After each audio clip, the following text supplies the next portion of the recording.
Hello friends, welcome to my YouTube channel. हम कर रहे हैं DSSB के लिए TGT हिस्ट्री के क्वेश्चन। तो इनके एग्ज़ाम में आने की बहुत संभावना है। तो आइए करते हैं बिना किसी देरी के। ये यूपी में जो गवर्नमेंट टीचर के एग्ज़ाम हुए थे, तो वहाँ से ये मैंने क्वेश्चन सेट लिया है। तो नालंदा विश्वविद्यालय की स्थापना निम्नलिखित किस शासक द्वारा कराई गई थी? तो कुमारगुप्त प्रथम ने नालंदा यूनिवर्सिटी की स्थापना करी थी। तो उसके बारे में यहाँ पे एक्सप्लेनेशन है, आप वीडियो को पॉज करके देख सकते हो। दिल्ली सल्तनत में चाहलगनी के सदस्य संबंधित थे तुर्क से। किससे? तुर्क से थे। और तुर्की सुल्ताना का महल कहाँ है? तुर्की सुल्ताना का महल था तुम्हारा फतेहपुर सीकरी। तुर्की सुल्ताना का महल एक सुंदर लघु आकार की इमारत है। इसमें एक ही मंजिला और स्तंभों पर आधारित बरामदे की योजना है। इसके भीतर दीवार को पेड़ पौधे और पशु पक्षियों से सुसज्जित मतलब सजाया गया है। इसका निर्माण अकबर द्वारा फतेहपुर सीकरी में कराया गया था। कहाँ पर? फतेहपुर सीकरी में। इसकी निर्माण शैली संभवतः पंजाब के काष्ठ निर्माण पर आधारित है। कैलाश मंदिर किस गुफा में स्थित है? तो ये एलोरा में। और राष्ट्रकूट नरेश कला के महान संरक्षक थे और राष्ट्रकूटों ने कैलाश मंदिर का निर्माण कराया था। किस हड़प्पा स्थल से निकास नालियों के साथ फर्श जड़ित 12 स्नानगृह का एक समूह मिला है? तो यह है लोथल से। कहाँ से? लोथल से। मोहनजोदड़ो के अतिरिक्त लोथल भी सैंधव सभ्यता का प्रमुख स्थल था। और लोथल का टीला अहमदाबाद। जो लोथल है, लोथल एक तरह से हम कह सकते हैं एक कोस्टल एरिया है। ठीक है, कोस्ट है लोथल। जैसे हमारा मुंबई कोस्ट हो गया तुम्हारा, जिसको हम बोलते हैं तुम्हारा पोर्ट, सी पोर्ट। तो लोथल एक सी पोर्ट है। तो गुजरात में ये ज़िले में सरगवल नामक ग्राम के समीप है, अहमदाबाद ज़िले में। 1955 तथा 1962 के मध्य यहाँ SR राव के निर्देशन में वहाँ खुदाई की गई, जहाँ 2 मील के घेरे में बसे एक नगर के अवशेष प्राप्त हुए। लोथल की नगर एवं भवन योजना सुनियोजित एवं सुव्यवस्थित थी। अरुमोलीवर्मन किस चोल सम्राट का नाम था? तो राजराजा का नाम था। राजराजा प्रथम का प्रारंभिक नाम अरुमोलीवर्मन था। तो ये ध्यान रखना है। निम्नलिखित में से कौन सा अधिकारी अपने प्रांत के जिलों के संग्रहण को नियंत्रित करता था? तो इसके बारे में देखते हैं, इसका सही नाम क्या है। तो इसका था समाहर्ता। समाहर्ता कौन है? वह राजस्व विभाग का प्रधान अधिकारी होता है। सन्निधाता यह राजकीय कोषाध्यक्ष था। सेनापति यह युद्ध विभाग का मंत्री था। युवराज यह राजा का उत्तराधिकारी होता था। प्रदेष्टा फौजदारी न्यायालय का न्यायाधीश। लेखन के आधार पर निम्नलिखित अशोक के स्तंभों में से कौन सा सबसे प्राचीन है? तो रुमिनदेही स्तंभ है। और हमें अगर अशोक के काल के बारे में जानकारी प्राप्त करनी है तो हम स्तंभों से, पिलरों से और शिलालेखों से जानकारी प्राप्त करते हैं। बुलंद दरवाज़ा अकबर के किस विजय के स्मरण में बनाया था? तो गुजरात विजय के। ठीक है, गुजरात विजय के 1573 में, जब उसने गुजरात पर विजय प्राप्त करी थी। बुलंद दरवाज़ा जामा मस्जिद के दक्षिण द्वार में निर्मित है। भारत का सबसे ऊंचा प्रवेश द्वार है। 42 फीट ऊंची चौकी जो सीढ़ियों से युक्त है पर बना 134 फीट ऊंचा यह दरवाज़ा जमीन से कुल 176 फीट ऊंचा है। इसका निर्माण अकबर ने 1573 ईस्वी में अपनी गुजरात विजय की स्मृति में कराया था। 1601 ईस्वी में असीरगढ़ के विजय के बाद इस दरवाजे की ऊंचाई और बढ़ा दी गई। इसलिए इसे गुजरात विजय और दक्षिण विजय दोनों का प्रतीक माना जाता है। निम्नलिखित में से किस स्थान से अग्नि मंदिर की प्राप्ति हुई है? सुर्ख कोतल से। कहाँ से फ्रेंड्स? सुर्ख कोतल से। निम्नलिखित किस शासक के समय से झरोका दर्शन बंद हो गया था? तो इसका सही आंसर है औरंगजेब ने झरोका पद्धति को बंद कर दिया था। किसको? झरोका पद्धति को। किस एक्ट के द्वारा भारतीय सिविल सेवा में बहाली की परीक्षा को इंग्लैंड के साथ भारत में कराना सुनिश्चित हुआ? गवर्नमेंट ऑफ इंडिया एक्ट 1999 में। तो ये इंपॉर्टेंट क्वेश्चन है थोड़ा। डिमाकस एक राजदूत सीरिया से किसके दरबार में भेजा गया? तो ये बिंदुसार के। बिंदुसार को यूनानियों ने अमिचेटस या अभिघात्र कहा है, जिसका अर्थ है शत्रुओं का नाश करने वाला। इसका एक नाम सिंगसेन भी है। बिंदुसार के समय सीरिया के शासक एंटियोकस प्रथम ने डाइमेकस नामक राजदूत को भेजा। 1883 ईस्वी में सनातन धर्म रक्षणी सभा की स्थापना कहाँ की गई? पटना में। ये करी गई थी कलकत्ता में। 1873 ईस्वी में सनातन धर्म रक्षणी सभा की स्थापना बंगाल के कलकत्ता में की गई। सनातन धर्म रक्षणी सभा की स्थापना का मूल उद्देश्य हिंदू धर्म में आई बुराइयों को दूर करना था। कहाँ से राजदूत औरंगजेब के शासन के समय आया था? कहाँ से राजदूत? तो ये था कॉन्स्टेंटिनोपोल। मौर्य काल में समाहर्ता का अर्थ है आकलन और संग्रहण का प्रभारी अधिकारी। आकलन और संग्रहण का प्रभारी अधिकारी, तो उसको कहते थे समाहर्ता। तो ध्यान रखना है हमें। यह राजस्व विभाग का प्रधान अधिकारी होता था। सन्निधाता राजकीय कोषाध्यक्ष था। तो इस तरह के क्वेश्चन पूछे जा सकते हैं। हिंशांग का भारत यात्रा का उद्देश्य था बुद्ध से संबंधित स्थलों पर जाना। अमरावती का महास्तूप मूल रूप से किस काल में स्थापित हुआ है? तो ये है सातवाहन के काल में। सातवाहन के काल में। लॉर्ड डलहौजी ने किस वर्ष यह घोषणा की कि मुगल बादशाह बहादुर शाह के उत्तराधिकारी को लाल किला खाली करना पड़ेगा? 1849 एडी में। 1849 एडी में लॉर्ड डलहौजी ने घोषणा कर दी थी। 1849 में। पुराण या धरण प्रकार की मुद्रा में किस धातु का प्रयोग होता था? रजत धातु का। राज पदाधिकारियों के लिए दो पदों सचिव और मंत्री का उल्लेख किस काल के अभिलेख में हुआ है? तो गुप्त काल में। कौटिल्य का अर्थशास्त्र राज्य द्वारा नियुक्त कितने अध्यक्षों का उल्लेख करता है? तो 26। कितने? 26 अध्यक्षों का। इसका सही आंसर आगे देखते हैं। संस्कृत काव्य सेदबंधु ग्रंथ का लेखक कौन है? इसका सही आंसर है प्रवरसेन द्वितीय। संस्कृत काव्य सेदबंधु ग्रंथ का लेखक प्रवरसेन द्वितीय था। जौना खान किसका प्रथम नाम था? तो मोहम्मद बिन तुगलक का प्रथम नाम जौना खान था। और गयासुद्दीन तुगलक की मृत्यु के बाद उसका पुत्र जौना खान मोहम्मद तुगलक की उपाधि ग्रहण करी इसने, और 1325 में गद्दी पर बैठा। गयासुद्दीन के 5 पुत्र थे जिसमें मोहम्मद बिन तुगलक सबसे बड़ा था। उसका मूल नाम मलिक फखरुद्दीन था। किस चोल शासक ने मधुरेकोंडा और मधुरांतक उपाधियों को धारण किया? तो ये था परांतक प्रथम। कौन था ये? परांतक प्रथम। अर्थशास्त्र में विविधताध्यक्ष किसके लिए प्रयोग किया गया है? चारागाहों का अध्यक्ष। चारागाहों का जो अध्यक्ष होता था उसके लिए किया गया ये। किस सुल्तान द्वारा गुलरूख के उपनाम से ईरानी भाषा में नज्म लिखी जाती थी? सिकंदर लोदी के द्वारा। लोदी वंश, सिकंदर लोदी। और लोदी वंश के पतन के बाद ही इब्राहिम लोदी को पानीपत के प्रथम युद्ध में बाबर हराता है और भारत में मुगल सल्तनत की स्थापना 1526 ईस्वी में करता है। निम्नलिखित में से कौन सा मस्जिद भारत में प्रथम तुर्की मस्जिद थी? तो इसका नाम है कुव्वत उल इस्लाम मस्जिद। कुव्वत उल इस्लाम मस्जिद दिल्ली में स्थित हिंदू मुस्लिम शैली की प्रथम भवन है। इसका निर्माण कुतुबुद्दीन ऐबक ने पृथ्वीराज चौहान पर विजय पाने की स्मृति में करवाया था।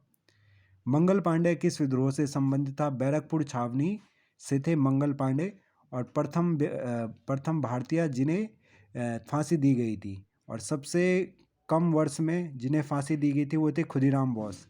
मंगल पांडे 34वीं रेजिमेंट बैरकपुर ने अपने साथियों के साथ 29 मार्च 1857 को एडजुएंट लेफ्टिनेंट बाग की हत्या कर और मेजर सार्जेंट ह्यूडसन को गोली मारकर विद्रोह करा। इस विद्रोह का तत्कालीन कारण पुरानी लोहे वाली बंदूक ब्राउन बैस के स्थान पर न्यू इनफील्ड राइफल का प्रयोग था।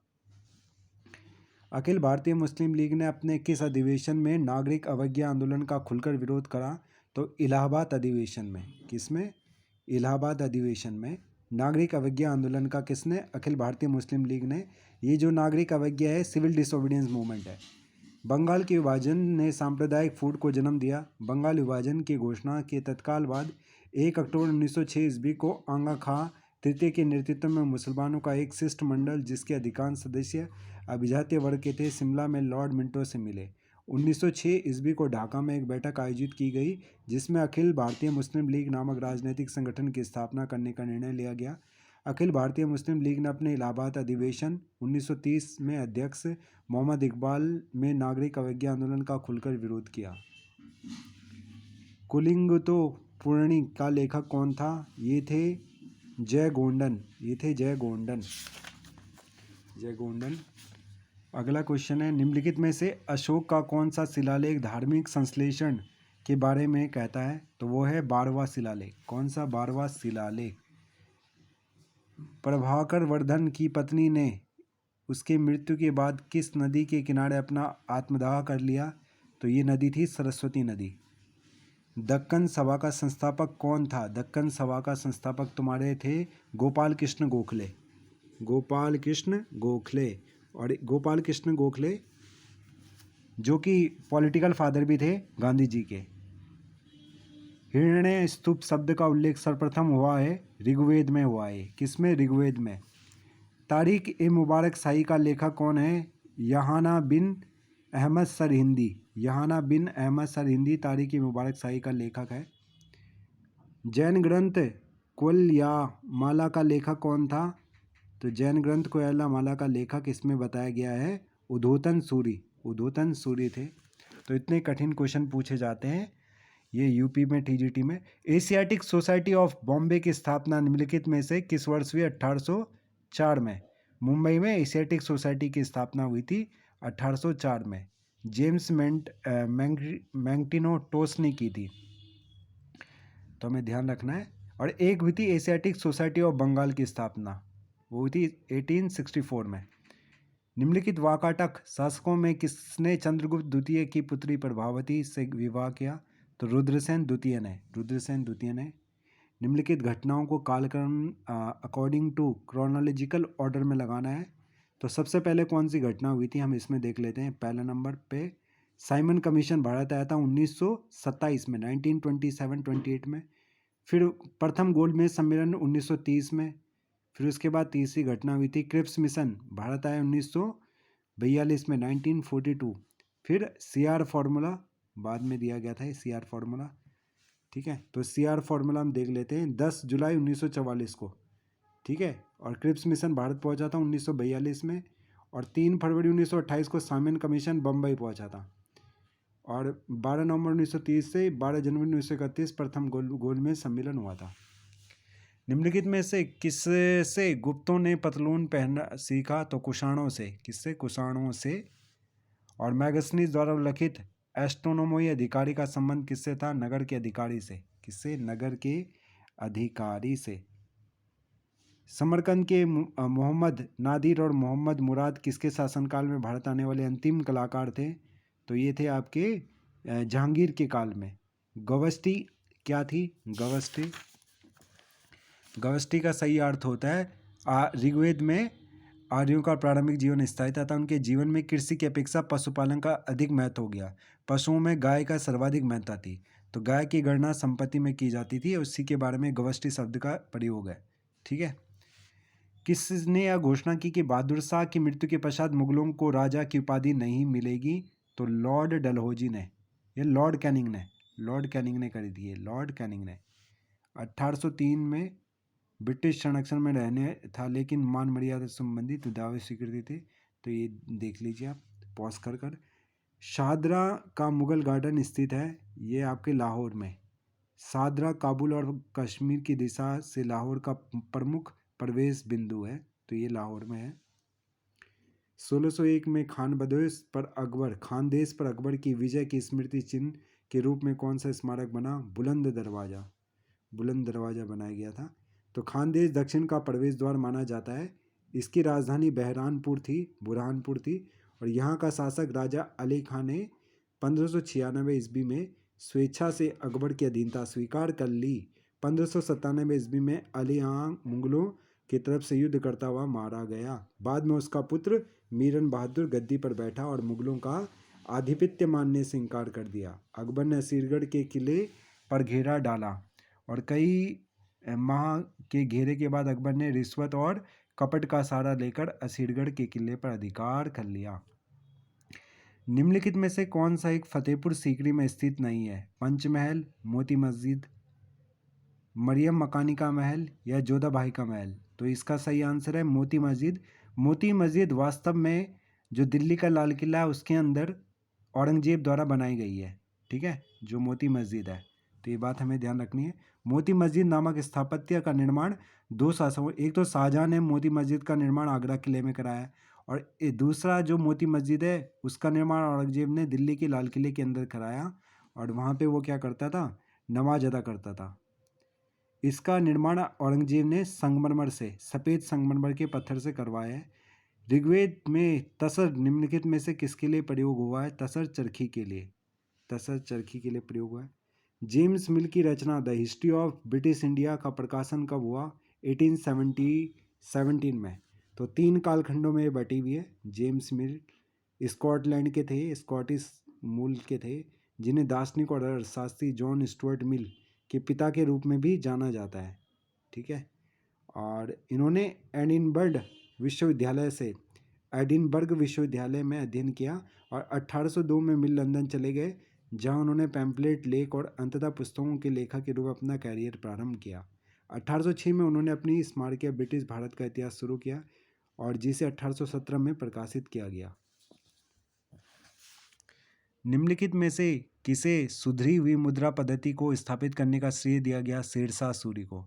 शेरशाह ने मुद्रा व्यवस्था में उल्लेखनीय सुधार किया, उसे सुधरी हुई मुद्रा पद्धति को स्थापित करने का श्रेय दिया जाता है। शेरशाह ने सोने का सिक्का, अशरफ, चांदी का रुपया और तांबे के दाम नामक सिक्का जारी किया। शेरशाह के काल में चांदी का रुपया और तांबे का दाम विनिमय अनुपात 1:64 था। चांदी का रुपया सर्वप्रथम शेरशाह ने जारी किया, जिसका वजन 178 ग्रेन था। निम्नलिखित सुल्तानों में से किस एक ने खलीफा की सत्ता को मान्यता देना बंद कर दिया? कुतुबुद्दीन मुबारक शाह ने। कुतुबुद्दीन मुबारक शाह ने। किस युद्ध के बाद मैसूर का टीपू सुल्तान सहायक राज्य बनने के लिए बाध्य हुआ? चतुर्थ आंग्ल मैसूर युद्ध। चतुर्थ आंग्ल मैसूर युद्ध 1799 में लड़ा गया था। ठीक है, जिसमें अंग्रेजों की जीत हुई थी और टीपू सुल्तान मारा गया था। तो इसके बारे में थोड़ा सा पढ़ लेते हैं, इंपॉर्टेंट है। 1799 ईस्वी में लॉर्ड वेलेजली ने टीपू के पास सहायक संधि का प्रस्ताव भेजा। टीपू ने इस प्रस्ताव को अस्वीकार कर दिया, और इस कारण 1799 में वेलेजली ने युद्ध की घोषणा कर दी, और मैसूर पर पूर्व से जनरल हैरिस व कर्नल वेलेजली तथा पश्चिम से जनरल स्टुअर्ट ने आक्रमण किया। टीपू युद्ध करते हुए मारा गए, और 1799 में अंग्रेजों ने श्रीरंगपट्टनम पर अधिकार कर लिया, और उसके परिवार के सदस्यों को वेलोर में कैद कर दिया गया। मैसूर के राज्य को वाडियार वंश के एक 2 वर्षीय बालक कृष्णराज को राजा बनाकर अंग्रेजों ने अपने संरक्षण में लिया। तब मैसूर पर सहायक संधि लाद दी गई। अतः चतुर्थ आंग्ल मैसूर युद्ध ने टीपू पर सहायक संधि राज्य लाद दिया। जो सहायक संधि थी, ये अंग्रेजों की एक पॉलिसी थी, जिसके तहत अंग्रेज क्या करते थे, भारत के प्रिंसली स्टेट को, जहाँ पे राजाओं का शासन होता था, उनको कहते थे कि हम आपकी सुरक्षा करेंगे, बदले में हम आपकी सुरक्षा करेंगे, इसके लिए हमें आपके यहाँ पे सेना स्थापित करनी होगी। और इसी के तहत उन्होंने बहुत सारे भारत के अलग अलग राज्यों को क्या करा, हड़प लिया। शाहजहां के शासन के 8वें वर्ष में शासन के राज के इतिहास पादशाहनामा के लेखक थे मोहम्मद आमीन कजीवनी। मोहम्मद आमीन कजीवनी। ठीक है, तो इम्पोर्टेंट है। किस अभिलेख में गुप्त वंश के शासक रामगुप्त का नाम आता है? तो अमोघ वर्ष का संजन ताम्रपन लेख। तो ये इम्पोर्टेंट है। बौद्ध स्थल नालंदा विश्वविद्यालय का निम्नलिखित में से किसने उत्खनन कराया? तो डॉक्टर स्पूनर ने। डॉक्टर स्पूनर ने क्या कराया? इसका उत्खनन कराया। आगे देखेंगे। निम्नलिखित में स्मारकों में से किसमें रजत की छत और संगमरमर, स्वर्ण तथा बहुमूल्य पत्थरों की मिश्रित सजावट का प्रयोग किया गया था? तो ये था तुम्हारा अहमदादौला का, ये था दीवान ए खास दिल्ली। दीवान ए खास दिल्ली। अगला है, दिल्ली सल्तनत में बरीद ए मुमालिक अधिकारी था? गुप्तचर विभाग का प्रमुख। गुप्तचर विभाग का प्रमुख। अलाउद्दीन खिलजी द्वारा निर्मित अलाई दरवाज़ा कहाँ तक जाने का एक प्रवेश द्वार है? कुवत उल इस्लाम मस्जिद तक जाने का एक द्वार है। निम्नलिखित में से